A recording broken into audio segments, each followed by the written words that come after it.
Se estás vivendo na escuridão, parece que o dia nunca vai chegar. Se o seu passado faz a lágrima rolar, não esqueça, Deus está a te amparar.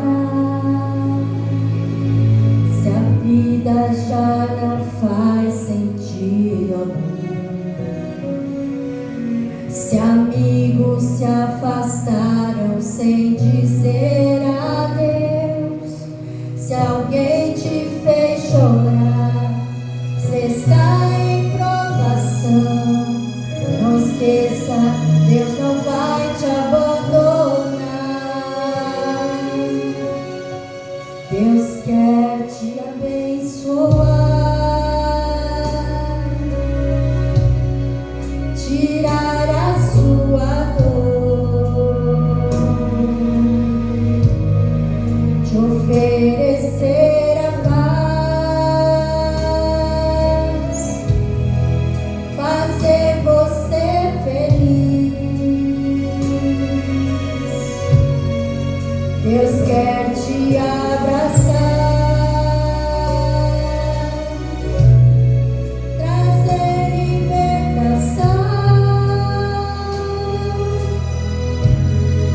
Confie, Ele vai agir, segura em suas mãos. Se o sofrimento ronda o seu viver, quem sabe a esperança já se foi. Amigo, existe um Deus que cuida de você, que limpa as feridas do viver. Só Cristo traz consolo na aflição. Só Ele é abrigo em meio ao temporal. Em Cristo há poder, vitória sobre o mar. Descanso em seus braços acharás. Deus quer te abençoar, tirar a sua dor, te oferecer a paz, fazer você feliz. Deus quer te abraçar, trazer libertação. Confie, Ele vai agir, segura em suas mãos. Confie, Ele vai agir, segura em suas mãos.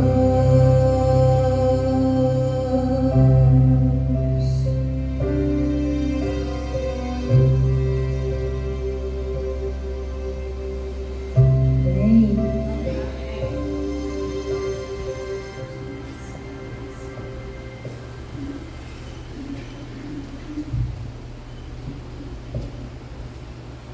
Feliz sábado.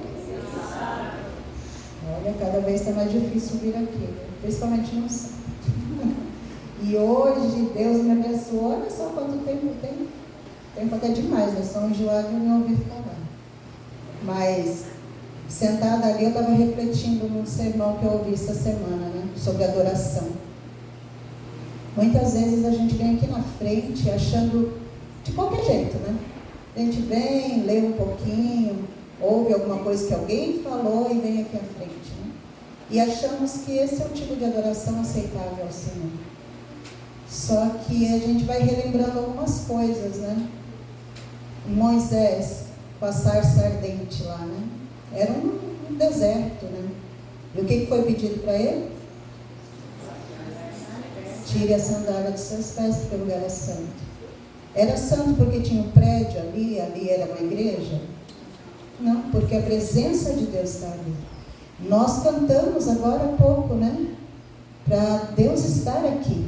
E se Ele está aqui, qual é a minha atitude diante dEle? Como eu devo me portar diante dEle? O que eu vim fazer aqui hoje?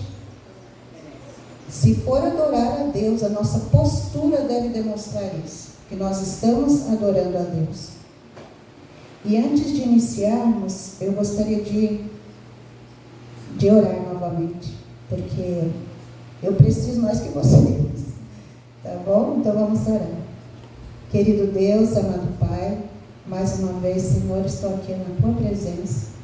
Usa-me, Senhor, como um vaso quebrado, que está num canto, mas que serve ainda nas Tuas mãos para muitas coisas. Não sei direito o que falar, como atingir cada coração, não sei nem o que cada um precisa ouvir aqui. Mas o Senhor conhece, o Senhor sabe das lutas, das vitórias de cada um.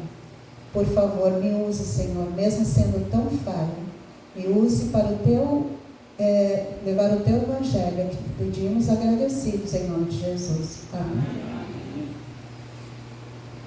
Tem um personagem da Bíblia que eu sempre me identifiquei. É um dos apóstolos, né? Vocês sabem quem é? Era bem bravinho. Pedro. Tem um livro antigo da CPB, eu andei procurando por ele, mas não tem mais para vender, e a gente vai emprestando, a gente lê e vai emprestando, né? Porque não tem sentido você ficar com um livro em casa empoeirando, né? O objetivo do livro é você levar a mensagem, mandar, né? Principalmente os livros evangélicos, né? E esse livro, ele falava sobre temperamentos controlados pelo Espírito. E um dos que estavam ali sendo transformados era Pedro. Eu sempre olhei aquilo ali e sempre me imaginei como Pedro. Eu sempre tive resposta na ponta da língua. A lição dessa semana, ela veio me mostrar algumas coisas, né?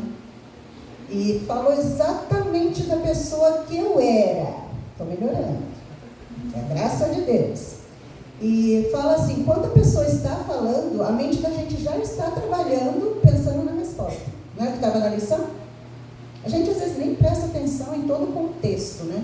A gente só fica elaborando ali a resposta ou uma pergunta para revidar aquilo e a gente não presta atenção no todo. E nós acabamos estragando às vezes muitas coisas que Deus nos dá a oportunidade de fazermos, que é demonstrar através da nossa atitude o amor de Deus para com as pessoas. Porque nós queremos que o nosso eu não seja ferido. E eu fiquei pensando, né? Satanás. Né? Até falei na escola sabatina. O que fez Satanás se rebelar ali no céu? Se ele tinha tudo. Ele tinha posição, tinha tudo. Tudo uma pessoa ou um ser celestial podia querer. Ele era o primeiro entre os anjos. Mas ele começou a achar o eu, né? Eu. E muitas vezes nós iniciamos algumas conversas, ou nós falamos aqui mesmo no púlpito, começando com eu. Né? O eu sempre está na frente. Quando o eu está à frente, não tem como Deus tomar as rédeas da nossa vida. E com Pedro era assim. Pedro, ele mantinha uma distância de Cristo, uma distância perigosa. E é o título que eu coloquei para hoje, distância perigosa. Quando nós estamos no trânsito, né, eu sempre brigo com o Ednilson, com eles, falo, fica mais para trás, não fica tão colado no carro da frente, se ele dá uma freada, né, tem a distância segura. E aqui, no contexto de hoje, a distância ela pode ser perigosa. Mas aí você me diz, Pedro Pedro andou com Jesus nos 3 anos e meio aqui. Ele andou com Jesus. Como ele estava distante? O que aconteceu na vida de Pedro se ele estava distante de Cristo? Nós estamos aqui hoje no sábado, certo? Muitos estão aqui de corpo presente, digamos, né? A mente, ela está em outro lugar. Tem uma síndrome que é a do futuro agora, né? Dessa geração, que é a síndrome do pensamento acelerado. Nós sempre estamos pensando em alguma coisa. E sabe o que acontece com a nossa mente para ela ficar tão acelerada? Nós colocamos conteúdos demais dentro dela, a ponto que essas informações, elas ficam ali, você fica remoendo, o que eu vou fazer com isso? Essa síndrome do pensamento acelerado leva muitas pessoas a estresse, a suicídio, a depressão, porque são pensamentos intrusos que nós chamamos, né? Que vem na nossa mente mesmo a gente não querendo, porque nós alimentamos a nossa mente com essas coisas. Vocês já viram pessoas que estão com medo de sair de casa por verem as coisas que estão acontecendo no mundo? Tem pessoas que estão se isolando socialmente por medo, e elas não conseguem mais sair de casa. O que será que alimentou essa mente, né? Por tanto tempo que esse medo veio. Nós vamos abrir a Bíblia agora em Mateus 26, 58. Mateus 26, 58.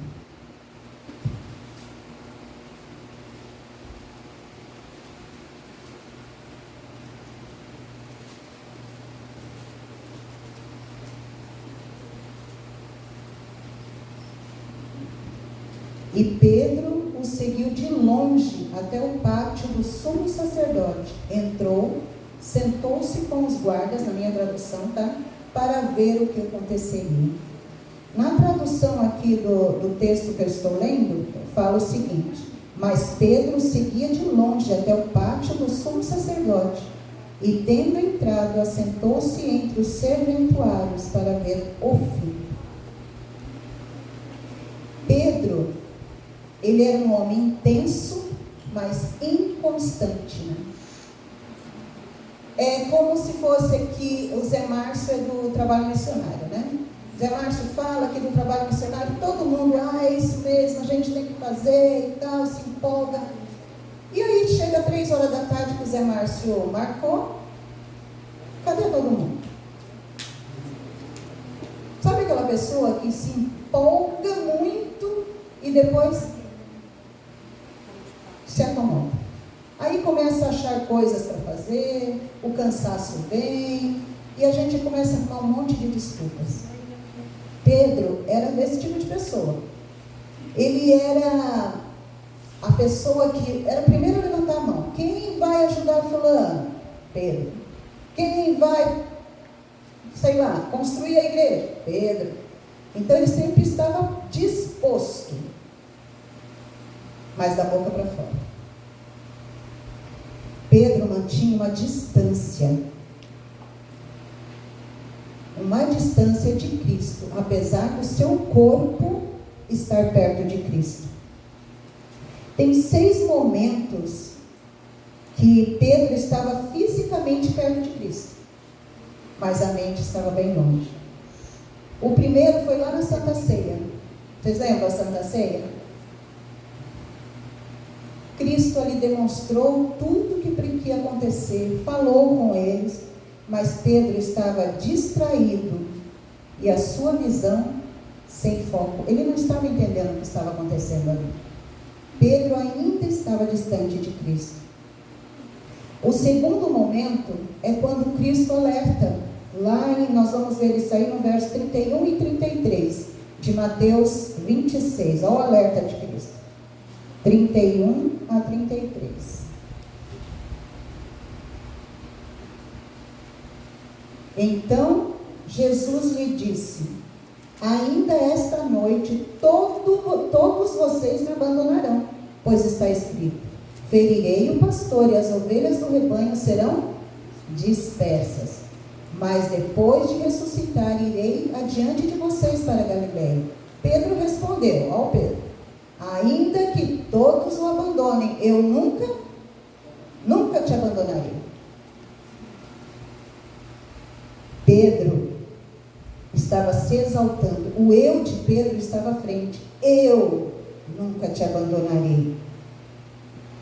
Sabe aquele tipo de pessoa na igreja que briga por cargos?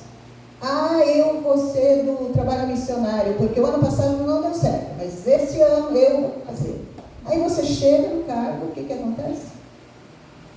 Nada. Quando eu vai à frente, nada espiritualmente falando vai acontecer. As pessoas do tipo de Pedro são autoconfiantes, acreditam no seu poder de palavra, na sua persuasão e esquecem de Cristo. O terceiro momento está no verso 35. Pedro ali, ele fala aquilo que ele não está sentindo de verdade. Olha o que Pedro fala no verso 35. Que Cristo falou para ele, né? Asseguro que ainda esta noite, antes que o galo cante, 3 vezes você me negará. E Pedro declarou, mesmo que seja preciso que eu morra contigo, nunca te abandonarei. E os outros discípulos fizeram o quê? Fizeram a mesma coisa. Né? Nunca te abandonarei. Este é o terceiro momento em que Pedro estava longe de Cristo. Ele não sentia com o coração. O quarto momento é quando eles dormiram. Vamos ver lá no verso 37 e 45. 37, 45. Levando consigo Pedro e os 2 filhos de Zebedeu, começou a entristecer-se, a angustiar-se. Disse-lhes então, a minha alma está profundamente triste, numa tristeza mortal. Fiquem aqui e vigiem comigo. Olha só, vocês repararam que sempre o nome de Pedro aparece? Pedro, né? Sempre falado Pedro, né? E Pedro.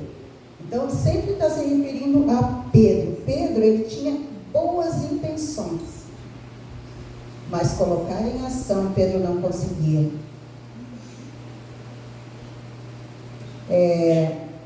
Ele dormiu quando ele devia estar orando. Jesus foi insistente, mas Pedro não resistiu. Sabe quando você vem à igreja? E aí você está tão cansado da semana, tão cansado que você vem aqui para dormir. É mais uma extensão do quarto. Você vem, dorme, cochila, descansa um pouquinho, vai para casa, almoça e novamente dorme. Até quando nós ficaremos dormindo? Pedro perdeu uma grande oportunidade de pedir ajuda do Espírito Santo para fortalecê-lo. Porque a sexta coisa que aconteceu com Pedro, o sexto momento que ele estava afastado de Cristo, foi justamente quando ele negou a sua identidade religiosa. Qual é a nossa identidade religiosa? Nós somos o quê? Cristãos? Nós temos uma identidade. O que está escrito na sua identidade? Seu nome completo, sua filiação, né? Agora, qual é a sua identidade religiosa, gente? Adventista do sétimo dia. E o que quer dizer isso? A gente ficar aguardando a vinda de Jesus e guarda o sábado. Guarda isso aí, tá bom? Daqui a pouco a gente vai conversar sobre isso. Pedro perdeu a sua identidade nesse último texto, né? Que nós lemos aqui no começo, quando ele nega a Jesus. Quantas vezes ele negou? 3 vezes. E ele foi tão enfático nisso, porque ele estava com vergonha e medo de quem ele era. Já aconteceu isso com você? de se disfarçar de outra coisa para ninguém perguntar se você é cristão? Você disfarça. Às vezes você não fala. Você disfarça. Como nós queremos parecer com o mundo, né? É a cerveja zero álcool, é o café descafeinado, é tudo, a gente vai imitando o mundo, né? Agora tem o bacon, que não é bacon. Então nós queremos muito parecer com o mundo. Tem lugares que as mulheres usam já brincos, colares, né, durante a semana. No sábado não tinha. Por quê? Quem é você nos 6 dias da semana? Você realmente tem a identidade cristã? Ou você está tão distante de Cristo que não consegue enxergar o que está acontecendo? Pedro, ele teve 3 oportunidades de 3. Olha só. 3 oportunidades de 3. Como assim? Vamos ver aqui então. Vamos começar com Mateus 26, 75 agora.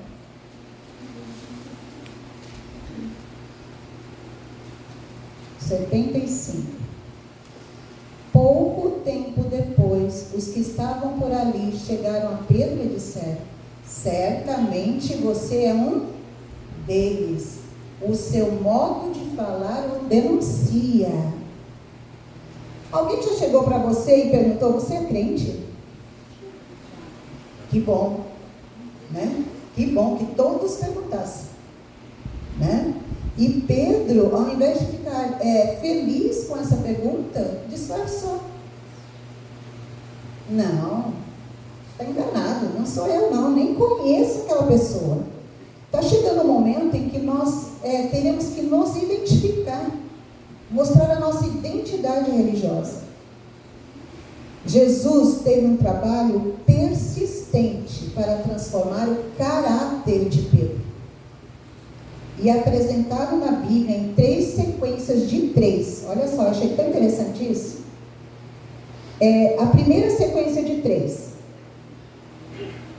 O que foi? A negação. Quantas vezes ele negou? 3 vezes. E ele falou que não ia negar nenhuma, né? Nenhuma. Ele negou 3 vezes. E nós vemos isso nessa história, nesse capítulo, né? 26 tem a história dele.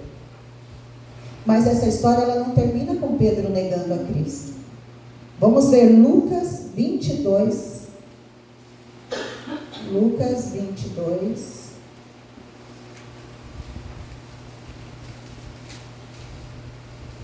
(60 a 62).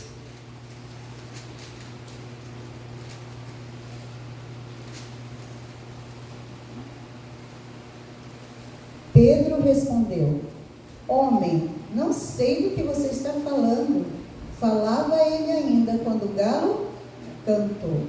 O Senhor voltou-se e olhou diretamente para Pedro. Então Pedro se lembrou da palavra do Senhor. Tinha lhe dito: antes que o galo cante hoje, você me negará 3 vezes.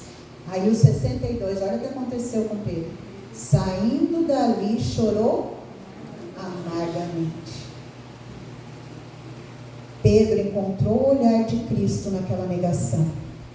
Ali, os olhos de Pedro estavam começando a serem abertos. O olhar perdoador de Cristo tocou o coração de Pedro. Sabe por quê? Ele esperava que fosse censurado.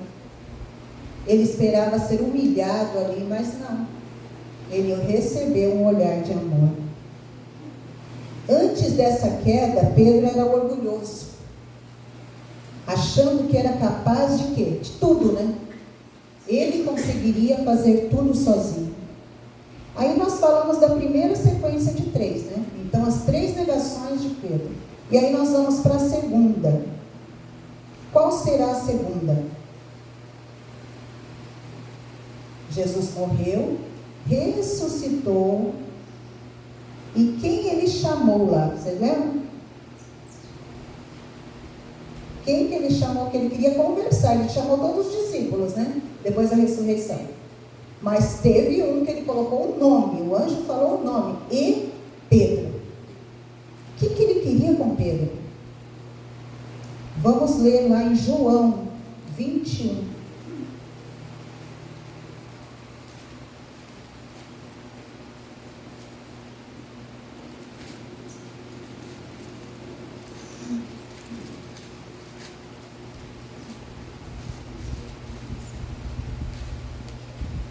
João 21, 17.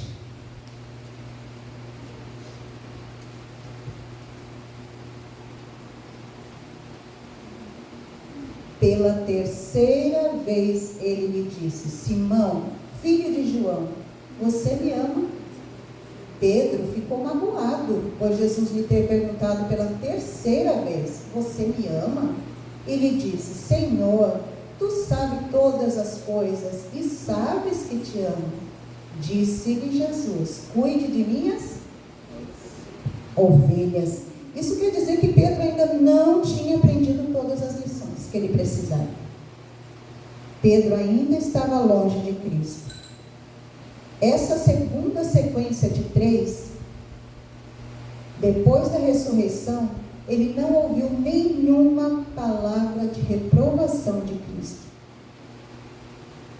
São perguntas que Cristo fez para ele 3 vezes, para ter a confirmação: ama-me mais do que estes? Você me ama mais do que seu emprego? Você me ama mais do que a sua casa? Mais do que seus filhos? Mais do que sua posição social? Vamos nos colocar agora no lugar de Pedro. Carmen, tu me amas? Me amas a ponto de largar tudo por Cristo? Ellen White diz o seguinte: quando amarmos a Deus acima de tudo, as coisas temporais ocuparão o lugar certo em nossas afeições. Por trás de uma única pergunta, repetida 3 vezes e de forma insistente, Jesus queria demonstrar o quanto realmente acredita em recomeços. Olha só, Jesus deu assim uma missão para Pedro: cuidar das ovelhinhas. Uma pessoa que não conseguiu nem cuidar dele mesmo, né? Negou a Cristo. Se fosse hoje, Pedro estivesse aqui e fosse para voltar um cargo para Pedro, ninguém ia dar um cargo para ele.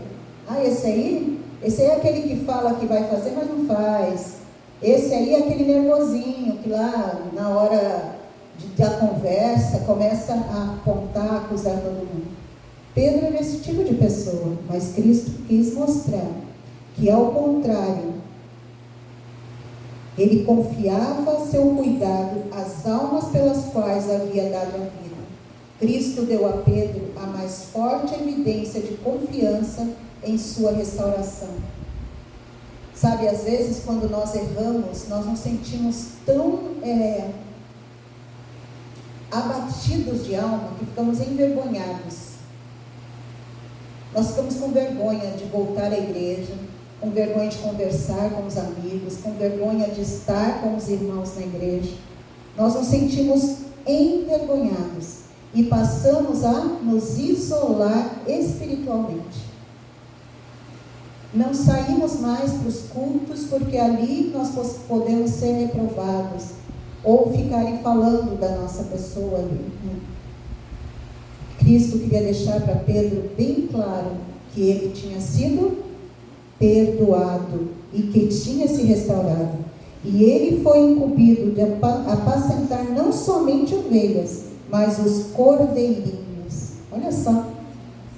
Não somente aqueles que aceitam a verdade na primeira, mas aqueles que ainda estão fracos na fé.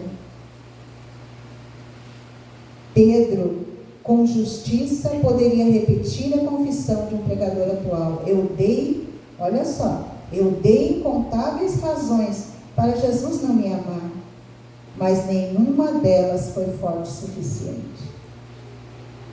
Nós damos razões para Cristo não nos amar todos os dias. mas Ele continua nos amando. Nós vimos a primeira sequência foi a negação, né? Mas Pedro foi lá e chorou amargamente. Na segunda sequência de 3, Pedro foi confrontado 3 vezes: tu me amas?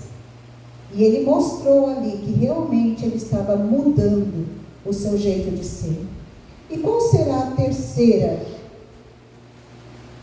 dessa sequência de 3? Foi depois. Lembra do lençol? Vamos ver lá em Atos 10, 16. Atos 10, 16. Vamos ver um pouquinho antes, tá? A partir do 14, do 9. Do 9 em diante, eu vou ler. A visão de Pedro. Atos 10, 9 em diante.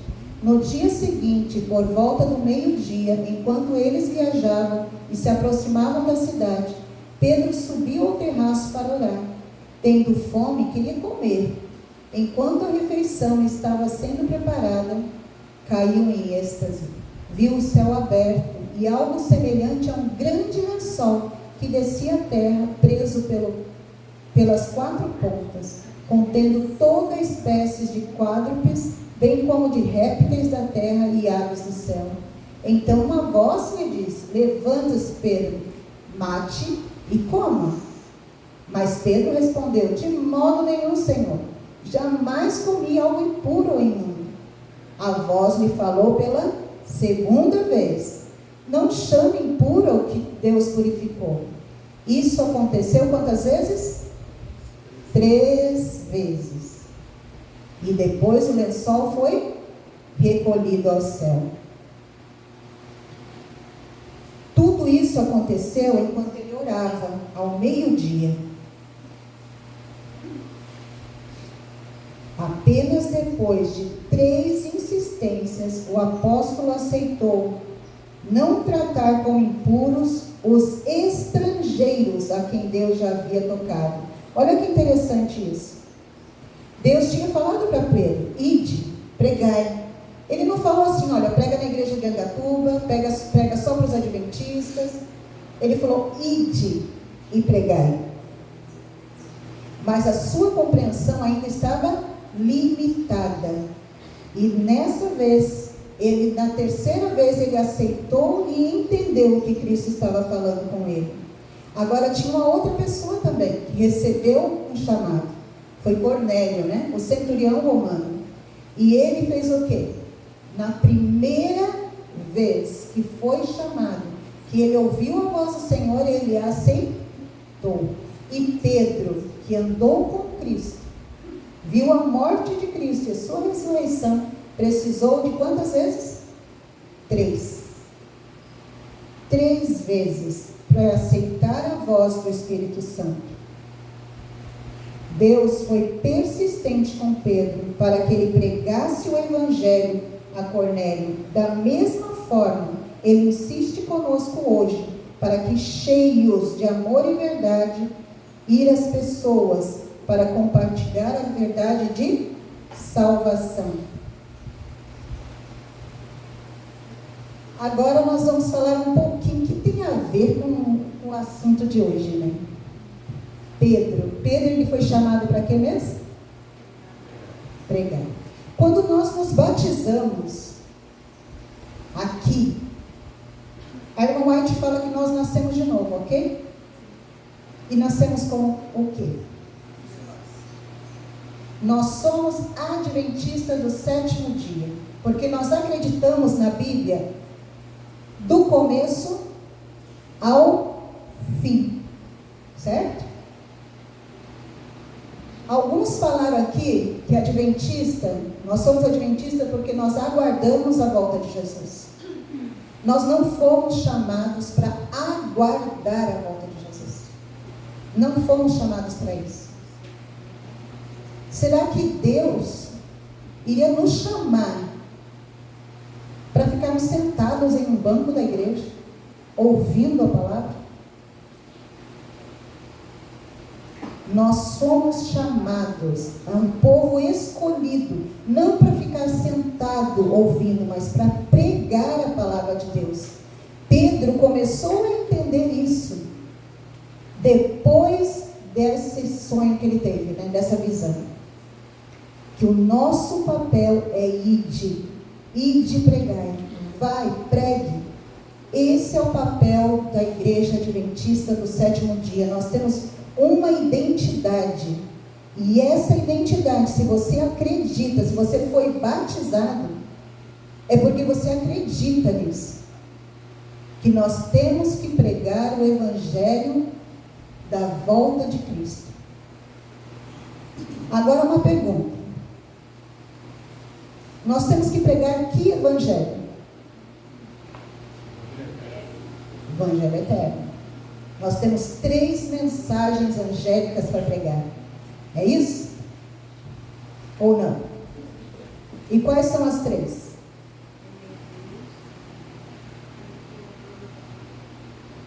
Quais são as 3? Vamos lá em Apocalipse para ajudar? Apocalipse 14, né?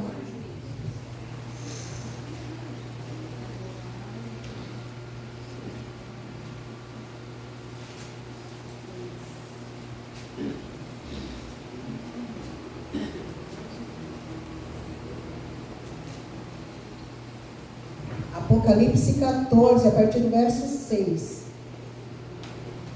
Fala o seguinte: e vi outro anjo que voava pelo céu e tinha na mão o Evangelho eterno, para proclamar aos que habitam na terra, a toda nação, tribo, língua e povo.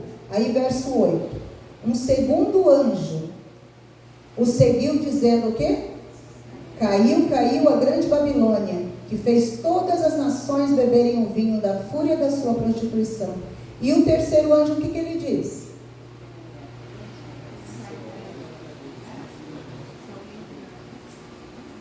Qual que é o...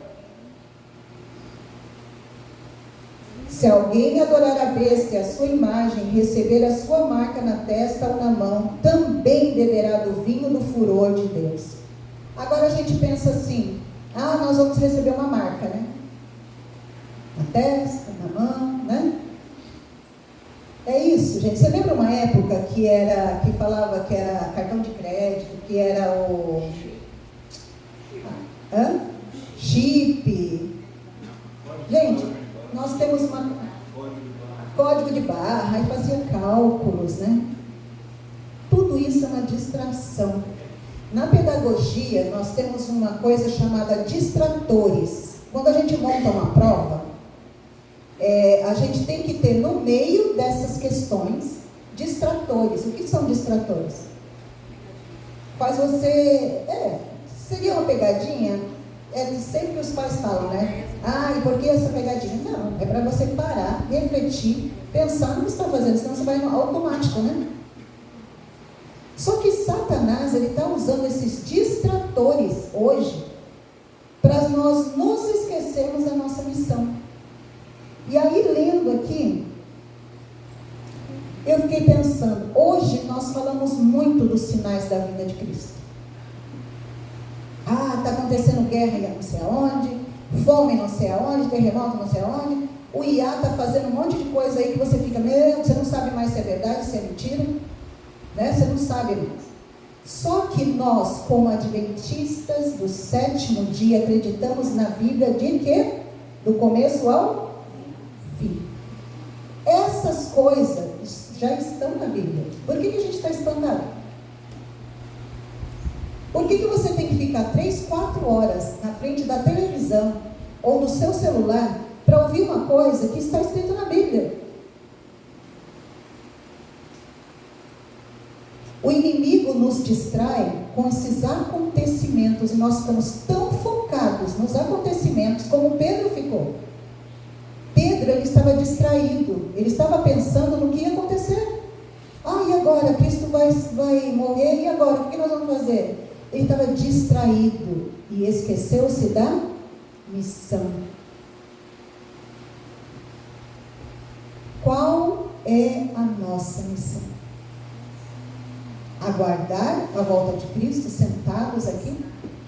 Ou pregar sobre a volta de Cristo?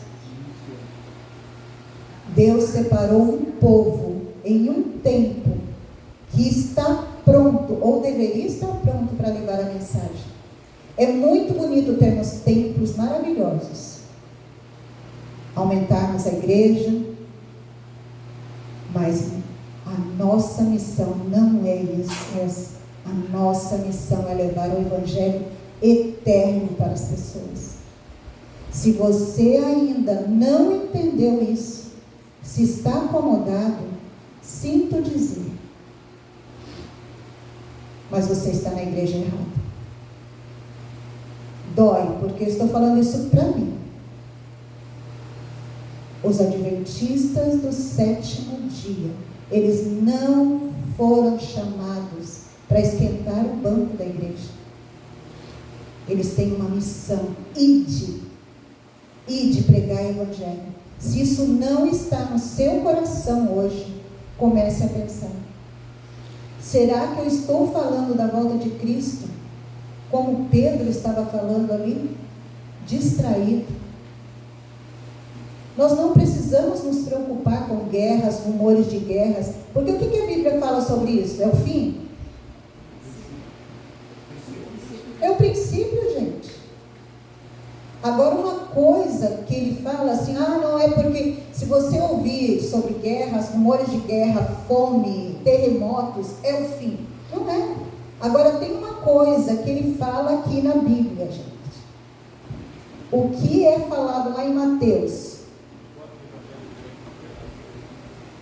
Vamos abrir em Mateus 24, 6.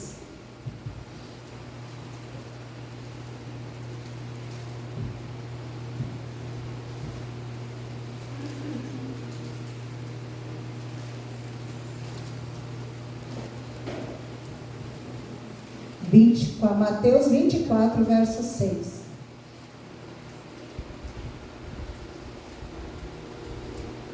Vamos lá.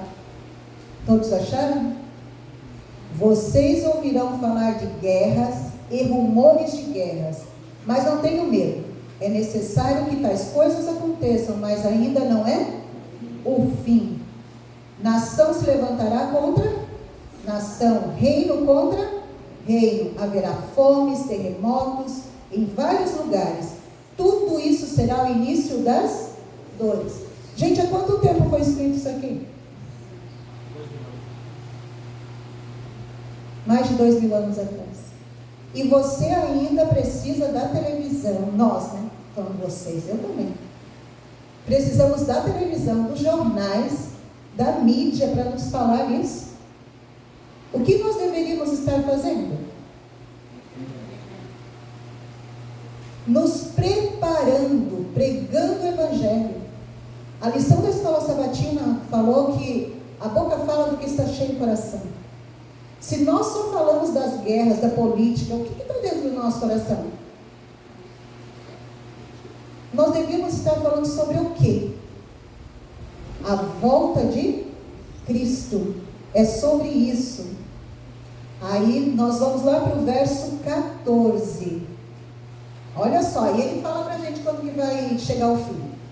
Aqui tem, ó, não precisa ficar buscando para ninguém. E este evangelho do reino será pregado em todo mundo, como testemunho a todas as nações, e então virá o fim. Este evangelho, gente, aqui, ó, está no final, né, da Bíblia.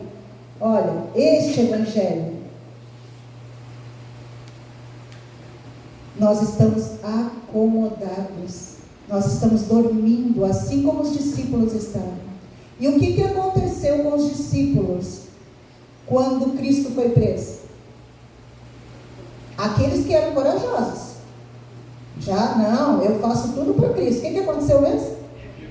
Fugiram, não ficou um, não ficou ninguém. E você acha que hoje você está preparado? Hoje, quando eu não sou ameaçado de nada, é fácil falar, né? É fácil eu falar, eu morro por Cristo, né? A gente canta, né?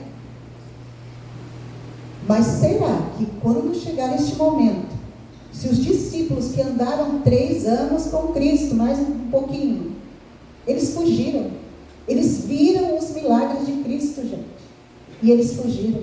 E nós, que lemos mais ou menos a lição da escola sabatina, abrimos a Bíblia para ver o versinho que tem na lição da escola sabatina. Se somos chamados para um trabalho missionário, a gente já pensa, está muito sol, está chuva, estou cansado. Lembrem-se dos distratores. Os distratores, a gente não deve ficar se apegando àquilo. Por isso que a gente fala, né? Quando tem uma prova, você dá uma olhada na prova geral. Você olha a prova geral ali. E vê ali qual é a essência de cada pergunta. E você vai direto, não se distraia no meio do caminho. Satanás, ele está nos distraindo. Enquanto nós estamos com medo, preocupados com as nossas coisas, bens materiais, Cristo está voltando. O pastor Ayrton Keller colocou uma coisa muito interessante. Eu até copiei aqui. Fala o seguinte, que nós deveríamos ter, né, 3 prioridades, né, que é pregar o Evangelho, ajudar as pessoas, né, e nos prepararmos. Só que hoje, as 3 prioridades são as seguintes, eu achei interessante: móveis, imóveis e automóveis. A nossa preocupação é essa. Móveis, imóveis e automóveis. Se minha casa está ok, está bonita, está terminada, está com móveis, né, bonitos, se ela está limpa, se ela está suja, a nossa preocupação saiu. Nós estamos vivendo tão tranquilamente que nós não paramos para pensar que nós estamos perdendo uma grande oportunidade. E o pastor Ayrton Keller, nesse final de ano, falou umas coisas sobre prioridades. Que a igreja adventista primitiva tinha poucos recursos, ou quase nada, e muita consagração. A igreja primitiva gastava, né, 10 dias orando, 10 minutos pregando, e milhares eram convertidos. Não convencidos, convertidos. Porque hoje a igreja está cheia de pessoas convencidas, né? Hoje nós gastamos 10 minutos orando, 10 dias pregando, e poucos se convertem. Quanto tempo nós estamos usando do tempo que Deus nos dá para nos consagrarmos a Ele, pedirmos a unção do Espírito Santo? A volta de Cristo não será definida pelas catástrofes causadas pelo inimigo, porque é Ele quem causa, não é Cristo, mas pelas oportunidades oferecidas por Deus. O destino do mundo não será decidido pela decadência global, mas pela ascensão da igreja cheia do Espírito Santo. Quando os discípulos receberam o Espírito Santo?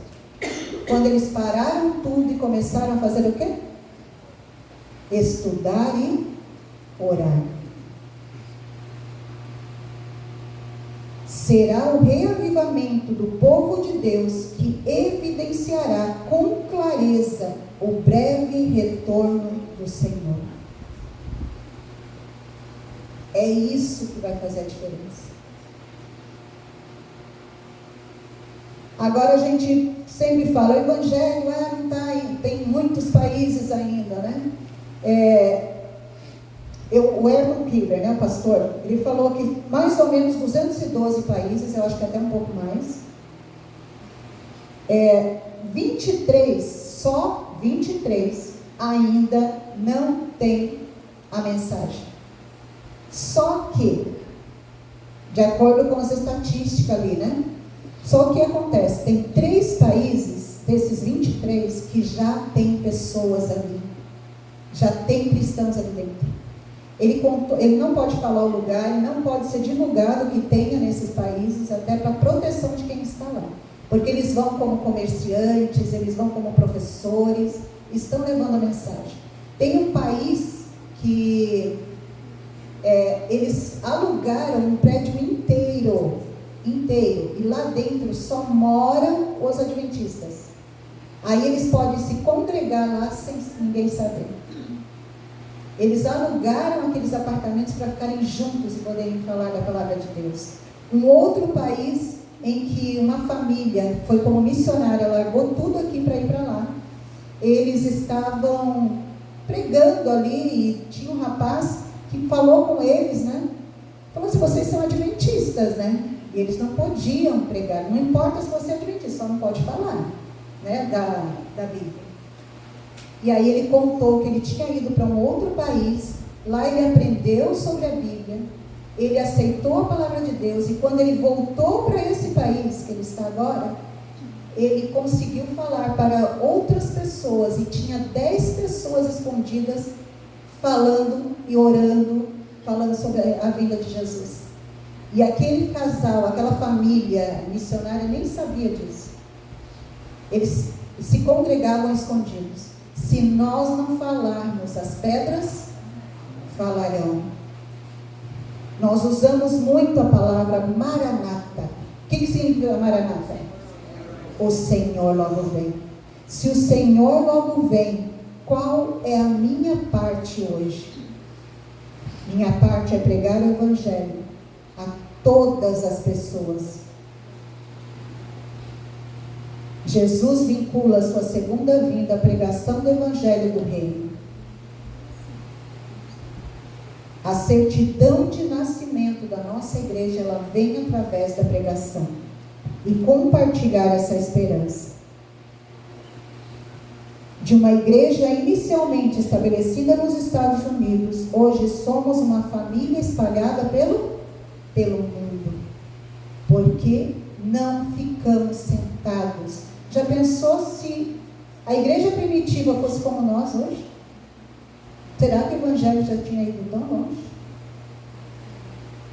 Pregar o Evangelho do Reino e anunciar a volta de Jesus é um chamado específico para os adventistas do sétimo dia. Temos essa mensagem em nossa certidão de nascimento, identidade e crenças fundamentais. Não podemos esperar que outros se levantem para pregá-la, quando não creem nela ou a tratam como insignificante. O chamado é pessoal e direto. Deus conta com o nosso envolvimento. Ele fará milagres e usará os meios mais inesperados para que a pregação avance. Mas seu primeiro recurso ainda são aqueles que já foram alcançados e transformados.